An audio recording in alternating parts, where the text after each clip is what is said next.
الحمدللہ وکفا والسلام علی عبادہ الذین اصطفیٰ اما بعد۔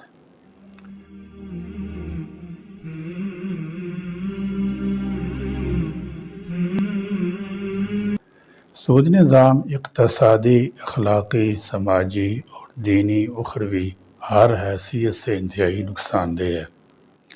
کتاب و سنت میں اس پر سخت وعیدیں ہیں۔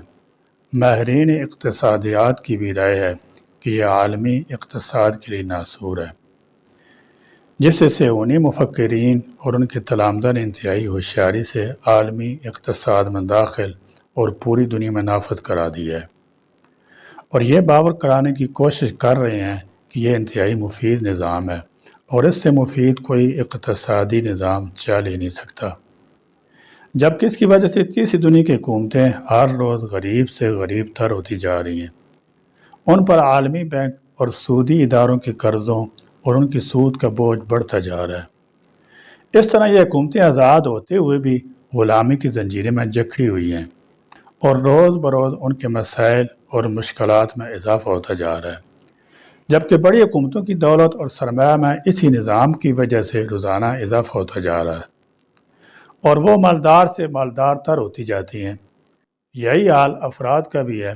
غریب لوگ روز بروز غریب سے غریب تر ہوتے جا رہے ہیں اور مالداروں کی دولت میں روزانہ اضافہ ہوتا جاتا ہے، اور سودی کاروبار کے ذریعے وہ غریبوں اور مجبوروں کی دولت لوٹ کر روزانہ مالدار سے مالدار بنتے چلے جا رہے ہیں۔ یہ ایک ایسی حقیقت ہے جس سے انکار کی گنجائش نہیں، مگر عالمی، ملکی اور مقامی سطحوں پر اس نظام کو عام کرنے کے لیے radio, T V, social media, اخبارات، دیگر وسائل کے ذریعے اس کا پروپیگنڈے کیے جا رہے ہیں، اور سودی اداروں کے ایجنٹ ہر جگہ پہنچ کر اس کا پرچار کر رہے ہیں کہ لوگ نہایت آسانی کے ساتھ ان کے جال میں پھنستے چلے جاتے ہیں۔ اور ضرورت اس بات کی ہے کہ اس کی بزرگتوں اور دینی دنیوی نقصانات کے بیان اور اعلانات بھی لوگوں کے سامنے اسی طرح کثرت سے مختلف وسائل و اعلام کے ذریعے ہوں، مگر افسوس ایسا نہیں ہو رہا۔ سود کو عربی زبان میں ربا کہتے ہیں، جس کا لغوی معنی ہے بڑھنا، اضافہ ہونا، بلند ہونا، اور شرعی اصطلاح میں ربا سود کی تعریف یہ ہے قرض دے کر اس پر مشروط اضافہ یا نفع لینا، یا ناپ کر بیچی جانے والی یا وزنی تول کر بیچی جانے والی چیز کے تبادلے میں دونوں فریقوں میں سے کسی ایک کو ایسی زیادتی کا ملنا جو عوض سے خالی ہو اور عقد میں مشروط ہو۔ مثلا رقم کے عوض رقم لینا، جیسے 100 روپیہ کسی کو قرض دیا اور دیتے وقت یہ شرط لگائی کہ 100 سے زائد مثلا 200 روپے دینے ہوں گے، یا قرض دے کر اس سے مزید کوئی فائدہ لینا، بلا شبہ سود اسلام میں قطعی طور پر حرام ہے، کیونکہ یہ ایک ایسی لعنت ہے جس سے نہ صرف معاشی استحصال، مفت خوری، حرص طمع، خود غرضی، شقاوت و سنگدلی، مفاد پرستی جیسے اخلاقی قباحتیں جنم لیتی ہیں، بلکہ معاشی اور اقتصادی تباہ کاریوں کا ذریعہ بھی ہے۔ اسی وجہ سے قرآن مجید میں سود سے منع کیا گیا ہے۔ اے ایمان والو، سود مت کھو، یعنی مت لو اصل سے کئی حصے زائد کر کے، اور اللہ تعالیٰ سے ڈرو، امید ہے کہ تم کامیاب ہو۔ سورہ آل عمران۔ سود ایک عظیم معصیت، کبیرہ گناہ، نادر اور مفلس ضرورت مند انسانوں کا معاشی قتل، سرمایہ دار، جاگیردار، صاحب ثروت اور مالداروں کے پاس ایسی معاشی تلوار ہے جس سے نہ صرف دوسروں کے وسائل کا خاتمہ کیا جاتا ہے بلکہ دوسروں کے وسائل بھی ہتھیار لیے جاتے ہیں۔ سود معیشت کشی اور بدترین شرعی جرم ہے۔ بلا شبہ اس ناپاک عمل سے دولت چند ہاتھوں میں سکڑ کر رہ جاتی ہے۔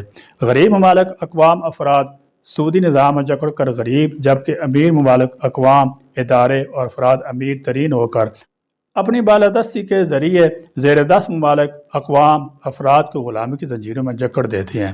سودی بالادستی کے ذریعے سرمایہ دار ممالک، ادارے، افراد، بین الاقوامی اور قومی سطح پر سودی قرضوں کے نیچے دبے ممالک، افراد، اداروں پر نہ صرف حکومت کرتے ہیں بلکہ مرضی کے احکام جاری کراتے ہیں، جنہیں ماتحت اقوام اور ممالک افراد کو تسلیم کے بغیر چارہ نہیں ہوتا۔ نتیجتاً قرض خواہ سود خور کے ہاتھوں اپنی ہر چیز گروی رکھنے پر مجبور ہو جاتا ہے۔ سود کی حقیقت پر اگر غور کیا جائے تو یہ انسانیت پر المناک ظلم اور جبر کے سوا کچھ بھی نہیں۔ سود خور دوسروں کی مجبوری سے فائدہ اٹھاتے ہوئے قرض جاری کر کے قرض خواہ کی رہی سے جمع پونجی ہتھیار لیتا ہے۔ بسا اوقات بیچارے قرض خواہ کو اپنے روزگار سے بھی محروم ہونا پڑتا ہے۔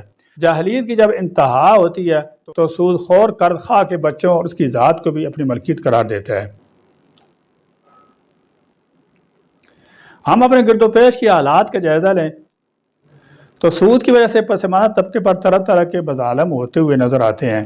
لوگ بینکوں، اداروں، سود خور افراد کو اصل رقم سے کئی گنا زیادہ رقم کی ادائیگی کرنے کے باوجود مقروض ہی رہتے ہیں۔ قرض کی ادائیگی نہ ہونے کی وجہ سے سود میں اضافہ ہوتا رہتا ہے۔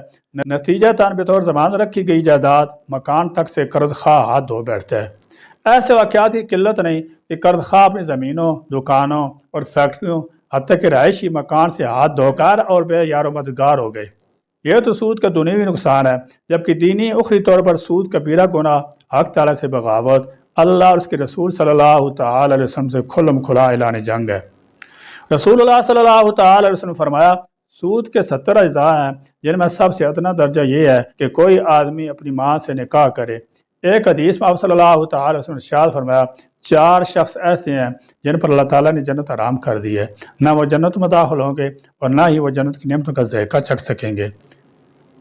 نمبر 1 شراب کا عادی، نمبر 2 ماں باپ کا نافرمانی کرنے والا، نمبر 3 ناحق یتیم کا مال کھانے والا، نمبر 4 سود کھانے والا۔ وطن عزیز پاکستان ایک اسلامی ریاست ہے۔ اس کے آئین میں قرآن و سنت کو سپریم لا تسلیم کیا گیا ہے۔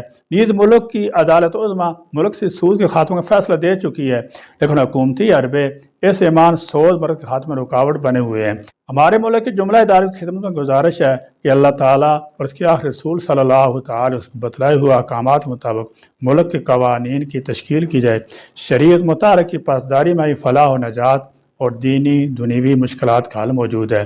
موجودہ حکومت کا یہ فرض بنتا ہے کہ وہ جلد ہی سود کے خاتمے کا اعلان کرے، اسلام کے معاشی نظام کو نافذ کرے اور ملک کو ایک حقیقی رفاہی مملکت بنائے۔ حضرت عبداللہ بن مسعود رضی اللہ تعالی عنہ سے روایت ہے کہ رسول اللہ صلی اللہ تعالی علیہ وسلم نے فرمایا، جب کسی قوم میں زنا اور سود پھیل جائے تو وہ قوم اپنے آپ کو اللہ کے عذاب کی مستحق بنا لیتی ہے۔ اس وقت پورے عالم پر جو عذاب ہے، اس میں مسلمانوں کے کبیرہ گناہوں کو بھی دخل ہے۔ دور حاضر میں جید علماء کی محنت سے غیر سودی بینکاری کا نظام پیش کیا گیا ہے، اس لیے سودی معاملات سے بچنے کے لیے ہمیں اسے روزمرہ کی مشق بنانا ہوگا۔ اسلام تو شبہ والی بات سے بھی بچنے کا حکم دیتا ہے اور سود تو واضح طور پر حرام ہے۔ لقمہ حرام کی نوسط سے انسان دنیا آخرت کا خسارہ اٹھاتا ہے۔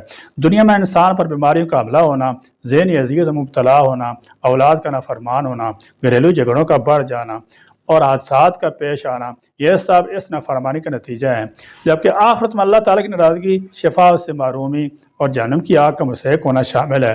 اس لیے میں ارادہ نہیں بلکہ فیصلہ کریں کہ نہ خود سود کھائیں گے اور نہ ہی کسی طرح کی سودی معاملات میں شریک ہوں گے اور اپنی اولادوں کو بھی اس سے بچائیں گے۔ اللہ تعالیٰ ہمیں رزق حلال پاکیزہ وسعت والا عطا فرمائے اور حرام سے ہماری حفاظت فرمائے۔ آمین۔ وآخر دعوانا الحمدللہ رب العالمین۔